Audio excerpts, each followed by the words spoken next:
আসসালামু আলাইকুম প্রিয় দর্শক। গতকাল বুধবার সচিব কমিটির চূড়ান্ত শেষ সভা শেষ মিটিং অলরেডি হয়ে গেছে। সচিব মহোদয় নাসিমুল গনির সভাপতিত্বে এই মিটিং হয় সচিব কমিটির। এখানে বেশ কিছু সিদ্ধান্ত আসে। এই সিদ্ধান্তগুলো আমি আপনাদেরকে জানাবো। আপনারা এই ভিডিওটি মনোযোগ সহকারে দেখতে থাকুন।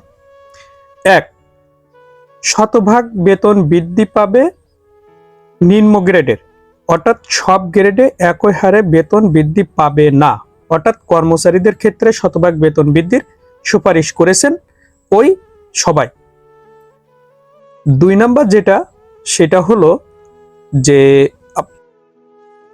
2 নাম্বারটা হলো আপনার 2টা ভাগে অর্থাৎ 2টা ধাপে বেতন বৃদ্ধির সুপারিশ করেছেন। অর্থাৎ প্রথম ধাপে মূল বেতন এবং দ্বিতীয় ধাপে ভাতা সহ অন্যান্য যে সকল সুবিধা আছে এই সকল বাস্তবায়ন করবেন। তৃতীয় যে সিদ্ধান্তটা সেটা হলো সমস্ত সবকিছু যাচাই বাছাই শেষে উক্ত সুপারিশ বা উক্ত যে সচিব কমিটির সিদ্ধান্তটা এটাই চূড়ান্ত মন্ত্রী পরিষদ বা মন্ত্রিসভায় উপস্থাপন করা হবে। এখানে ডেইলি ক্যাম্পাস এই সংবাদটা প্রকাশ করেছেন। ওনারা বলছেন যে সচিব কমিটির নাম প্রকাশ না করার শর্তে এক সদস্যের সাথে কথা হয় এবং ওনারা এই কথাগুলো আমাদেরকে জানান। এখানে ওই সদস্য আরো বলেন যে জাতীয় বেতন commission, judicial service pay commission এবং সশস্ত্র বাহিনী কমিশন, এই 3টা বেতন কমিশনের সুপারিশ তত্ত্ব যাচাই বাছাই করে উক্ত সিদ্ধান্ত নেওয়া হয়েছে। তারপরেও কেন কমিটি করা হয়েছে এই বিষয়ে তিনি অবগত নন বা তিনি এটা জানেন না, এমন তথ্যই উনি বলছেন যে কেন এটা করা হয়েছে।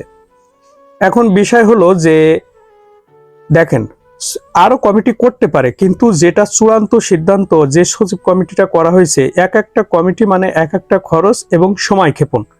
কিন্তু কর্মচারীরা চায় যে আগস্টের ভিতরেই পে স্কেলের গেজেট প্রকাশ করতে হবে। কিন্তু এখানে কমিটির নামে সময় ক্ষেপণ এবং অর্থ ব্যয়, এটা কেন করা হচ্ছে ওইটা উনি ওনার কথা মতো বা ভাষ্য মতো এটা উনি জানেন না বা বুঝতেছে না। আর যদি দ্রুততর সময়ে এই পে স্কেলটার গেজেট প্রকাশ না করা হয় সেক্ষেত্রে আরো হুঁশিয়ারি আন্দোলন এই সবগুলো কর্মচারীরা বিভিন্ন সভা সেমিনারে বলে যাচ্ছেন, এটা আপনারা অলরেডি দেখেছেন।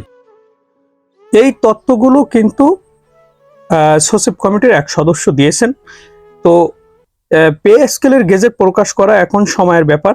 মন্ত্রী পরিষদে দ্রুততার সাথে এই সুপারিশগুলো উত্থাপিত হোক এবং সাথে সাথে বাস্তবায়নের যে প্রক্রিয়া আছে বা গেজেট প্রকাশের যে ধাপগুলো আছে সেটা বাস্তবায়ন করে গেজেট প্রকাশ করা হোক। তা না হলে আসলে পরিস্থিতি খারাপের দিকে যাচ্ছে। প্রিয় দর্শক, ভালো থাকবেন। এই ছিল এখনকার মতো সংবাদ।